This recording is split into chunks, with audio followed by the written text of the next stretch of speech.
ஒரு காட்டுல 2 மரங்கள் இருந்துச்சுங்க. 2மே ரொம்ப பெரிய மரங்கள். அப்ப அந்த வழியா போன சிட்டுக்குருவி வந்து முதல் மரத்துக்கிட்ட போய் கேட்டுச்சாம், "மரமே, மரமே நான் வந்து கூடு கட்டப் போறேன். நீ உன்னோட இடத்துல கொஞ்சம் அனுமதி குடுப்பியா? நான் கூடு கட்டி, குஞ்சு பொரிச்சு நல்லபடியா வாழப் போறேன். எனக்கு அனுமதி குடுன்னு" அப்படின்னு கேட்டுச்சாம். அதுக்கு அந்த முதல் மரம் என்ன சொல்லுச்சாம், "நான் கொடுக்க முடியாது" அப்படின்னு சொல்லிடுச்சாம். சரி 2வது மரத்துக்கிட்ட போய் கேட்டுச்சாம். அந்த மரம் ஒத்துக்குச்சாம். அழகா அந்த சிட்டுக்குருவி அந்த மரத்துல அழகான கூடு கட்டி, அதோட குஞ்சு பொரிச்சு தன்னோட வாழ்க்கைய ரொம்ப சந்தோஷமா வாழ்ந்துகிட்டு இருந்துச்சு.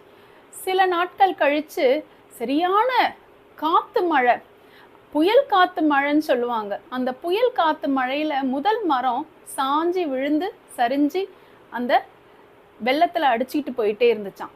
இத பார்த்த சிட்டுக்குருவி என்ன சொல்லுச்சாம், "எனக்கு கூடு கட்ட நீ இடம் தர மாட்டேன்னு சொன்னல்ல, இப்போ உன்னோட வாழ்க்கை பத்தி எப்படி ஆயிடுச்சு? நீ வந்து சாஞ்சு விழுந்துட்ட. இனிமேல் வந்து நீ பிழைக்க மாட்ட. இந்த மாதிரி எனக்கு செய்யாதனால தான் உனக்கு ஆண்டவன் வந்து இந்த மாதிரி தண்டனை கொடுத்துருக்குறான்னு" சொல்லுச்சாம். அதுக்கு அந்த மரம் சிட்டுக்குருவியை பார்த்து சொல்லுச்சாம், "நான் வர புயல்ல விழுந்துருவேன்னு எனக்கே தெரியும். அதனால தான் நான் உனக்கு தங்குறதுக்கு இடம் கொடுக்கல.